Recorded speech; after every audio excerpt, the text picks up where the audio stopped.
And now, your Fox 44 forecast first. Scattered showers and heavy rainfall moving through central Texas this afternoon. Some areas, especially down in Bell County, picking up 1 to 3 inches of rain. Some very heavy rainfall down in that area. Some aerial advisories have been posted. We're talking about flood aerial advisories because of the rainfall. Rain tapering off the farther north of Highway 84 you go. But the story for the evening hours, keep the umbrella handy. Here's your forecast first. 40% chance still at 9 o'clock, 80 degrees. 77 with a 30% chance at midnight, and even tomorrow morning, just a slight chance. Otherwise, a lot of clouds and 75 degrees. We're going to talk more about the rain, let you know exactly how much you saw. Hopefully, we'll give you a good estimate there and then tell you what to expect the rest of the week coming up in just a few minutes. Fox 44 News starts right now. Straight ahead on Fox 44 News at 5:30. Today, the city of Waco greenlit giving $19 million to KSR Advantage to help their plan for the former Floyd Casey Stadium site. And former Soviet President Mikhail Gorbachev has died at the age of 91. Also, the Women of Distinction luncheon happened today. We'll show you what they talked about. Live from Waco, Temple, and Killeen, your news now. This is Fox 44 News at 5:30.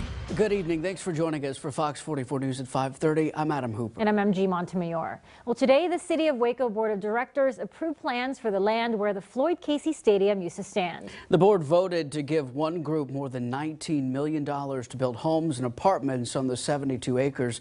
Fox 44's PJ Heussner attended the meeting. She joins us now to explain the plans to enhance the area. PJ.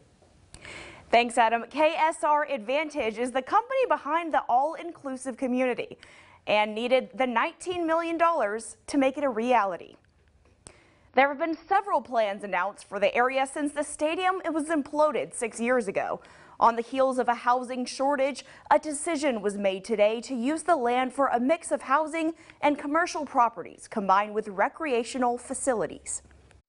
An atmosphere that's very inclusive for the existing community to be a part of the neighborhood and not feel like you're stopping from one and going into the next. It is all about how both residential and commercial buildings interplay with the streets to make sure that it is a very pedestrian-friendly neighborhood. The development is designed to connect existing neighborhoods and downtown through landscaping, trails, and active spaces that encourage public art and create a family-friendly community.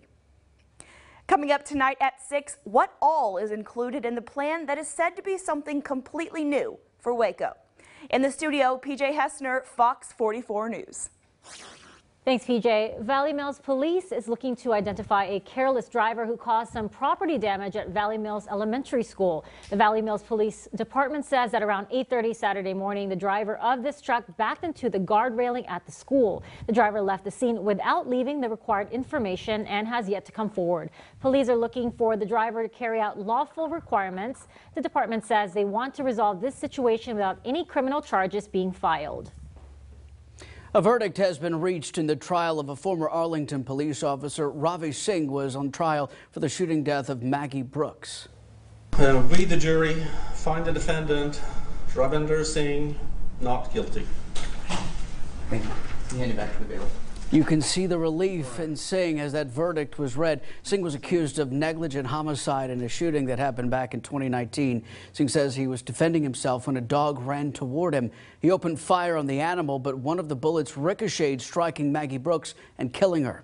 Again, Ravi Singh acquitted of criminally negligent homicide. He resigned from the department shortly after that shooting. In July, Brandy Batoni got a ticket for driving the HOV lane. Police say she didn't have anyone else in the car and that her unborn baby counted as a second person under Texas law. Dallas County District Attorney's Office agreed and dismissed the case. Now, our partners at the Dallas Morning News are reporting Batoni received a second ticket for the same reason at the same location. She said she wasn't trying to prove a point. She was just trying to get where she needed to go because the matter is unsettled. She thought she could still drive in the HOV lane. No word yet on how the DA's office will respond to this case.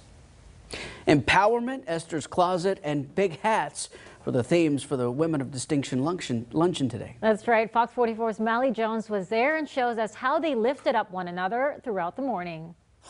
Hundreds of people in the community came to the Women of Distinction luncheon to celebrate 6 years of Esther's Closet and learn more about how to empower one another in the community. Esther's Closet gives them workforce training opportunities and professional clothes to help them get a job and advance in the workplace. Being able to empower women, we do it daily by just kind of seeing their confidence explode as they change their careers and who they are as they try to become the person of their dreams. Since 2016, Esther's Closet has served over 700 clients and provided over 2,300 professional outfits. Panelists include former Miss Waco Jamie Blanick, Joanna Gaines, and Baylor professor Dr. Mia Moody Ramirez. Coming up tonight at 6, what the panelists shared to encourage those who attended. In Waco, Malley Jones, Fox 44 News.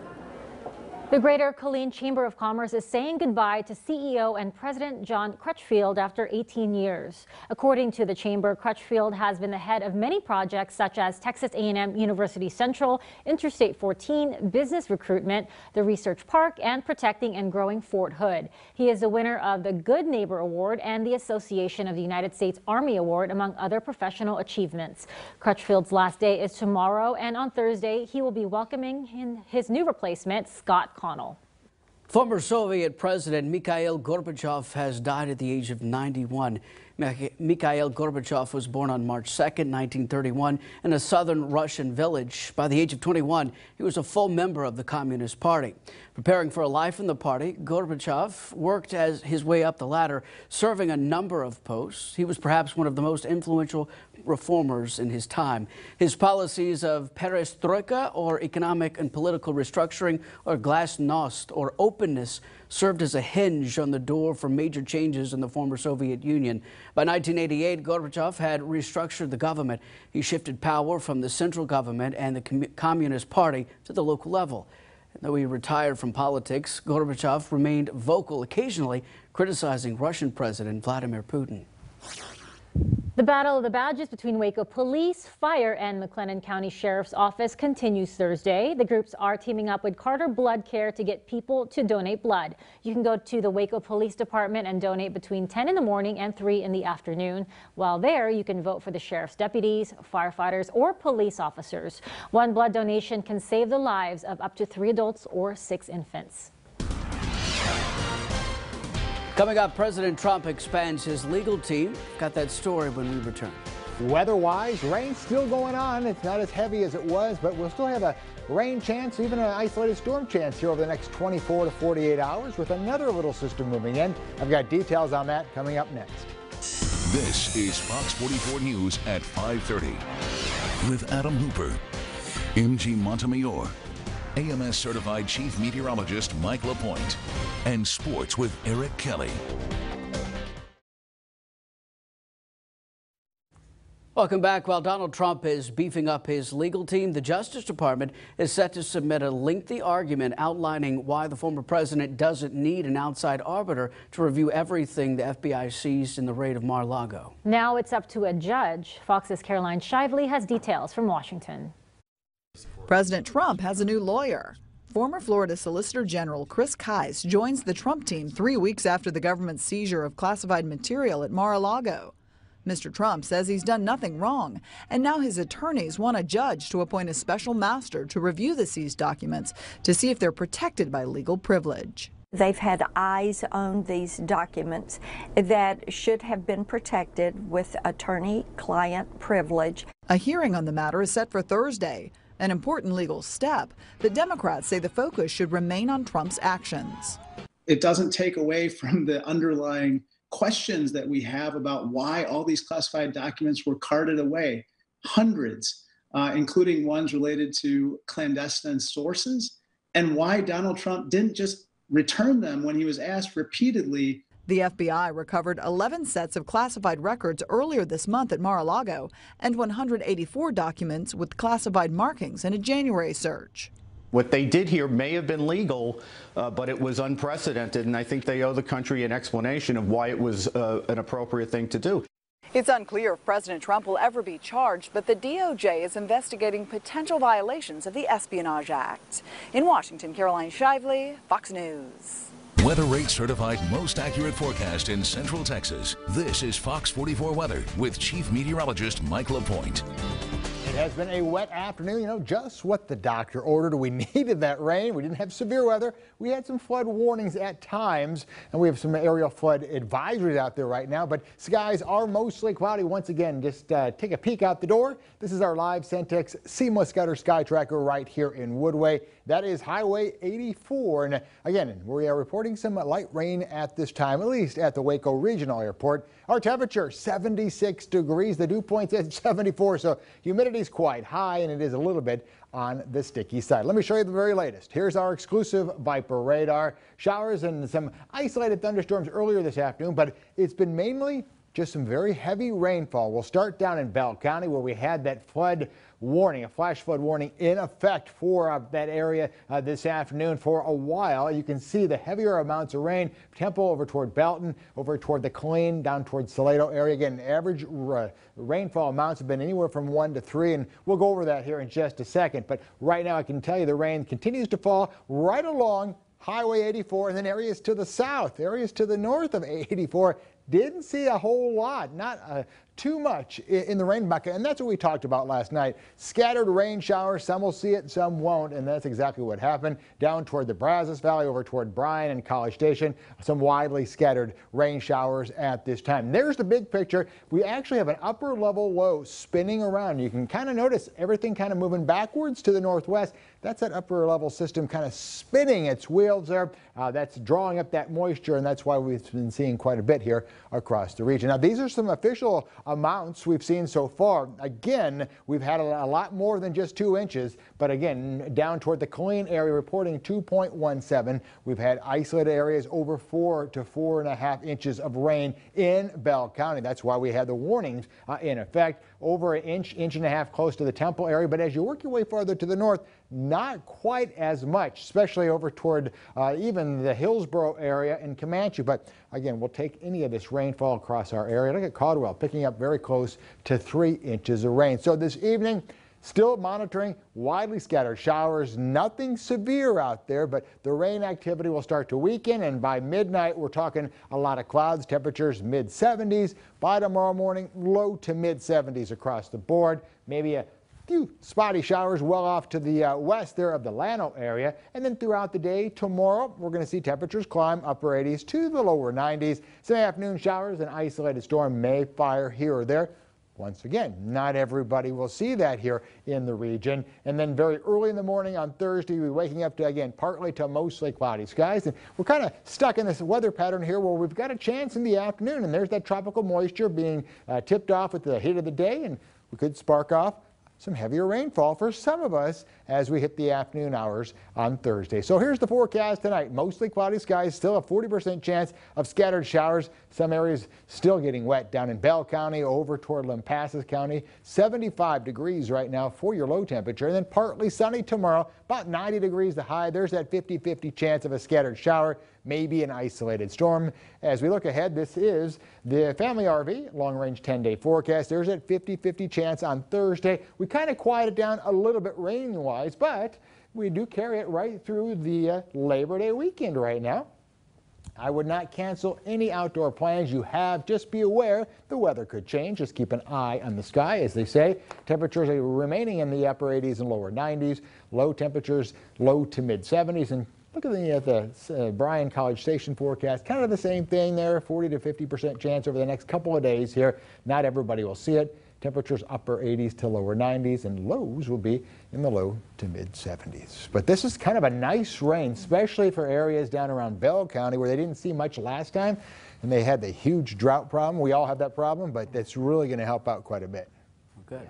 Yeah. Humidity high, but we've got that rain and a little lower temperatures. I saw 89, 88. 89, yeah, it's a little sticky outside right now, but that's the rain. It's good sleeping weather, you know? Yeah, it's hard to get going. I know, it was slow. Sure it was. Oh Someone was napping during the Yeah. Yeah. Wake up, wake up, wake up. I caught most of the weather. Okay, that's all right. I'll quiz you later. Thanks, Mike.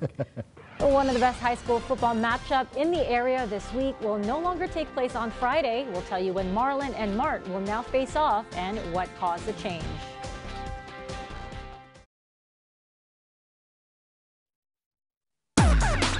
Fox 44 Sports with Eric Kelly. Part of what makes a college football Saturday great is all the excitement and pageantry that goes into it. There may be no better example of that than the season openers around the country. And on Saturday, Baylor will look to continue its current streak of season opening successes on the football fields. The Bears have won 4 straight season starters since that loss to Liberty in 2017. You'd assume that would happen in stress-free fashion against Albany. And so for Dave Aranda, on top of getting that result, he also has other areas he's focused on finding success in against the Great Danes. Identity, competitive maturity, and energy.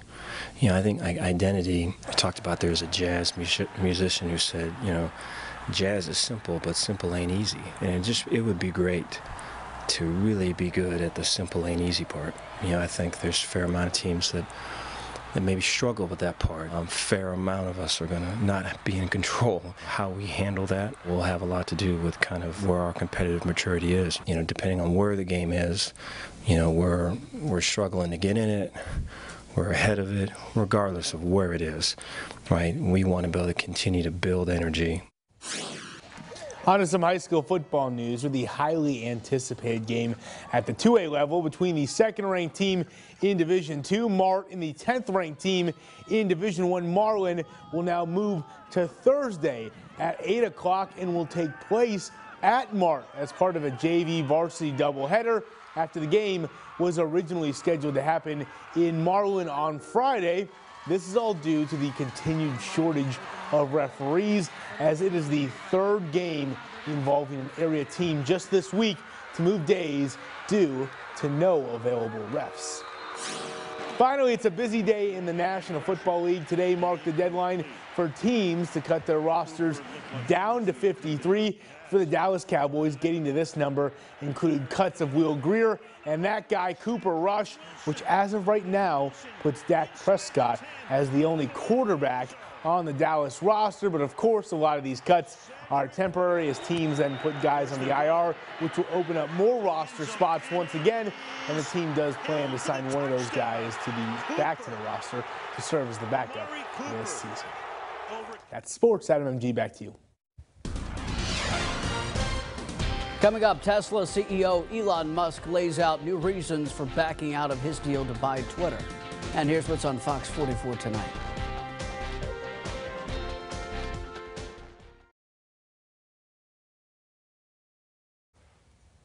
Welcome back. Elon Musk is laying out a new case for backing out of a deal to purchase Twitter. The billionaire is scheduled to go to trial with the social media company in the fall. Fox's Kelly O'Grady has more. Tesla CEO Elon Musk once again filed to end his $44 billion deal to buy Twitter. On Monday, his legal team sent a letter to the social media company citing a whistleblower report from former Chief Security Officer Peter Zatko.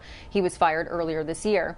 In the report, Zatko alleges Twitter misled regulators about its security protocols and withheld information about user data breaches. The disclosure goes into great detail, 84 pages, single-spaced, hundreds of footnotes, dozens of enclosures. Essentially, the company was not doing what it said it was doing. Musk originally filed to end the deal in July, saying Twitter did not give him enough information about bot activity on the platform. His attorneys say if Zatko's claims are true, they would serve as additional reasons to terminate the agreement. On Tuesday, Twitter responded to Musk's latest filing, writing in part, quote, "This letter is based solely on statements made by a third party that, as Twitter has previously stated, are riddled with inconsistencies and inaccuracies and lack important context. Twitter and Musk are set to go to trial in October, but his team has asked for that to be delayed. Every single M&A deal that's out there is contingent upon you meeting certain representations and warranties. Whatever the seller says is true has to be true. Zatko was subpoenaed by Musk's attorneys and is expected to appear for a deposition next week. In Los Angeles, Kelly O'Grady, Fox Business. Coming up in just a couple weeks, security experts will start showing up unannounced at schools across the state.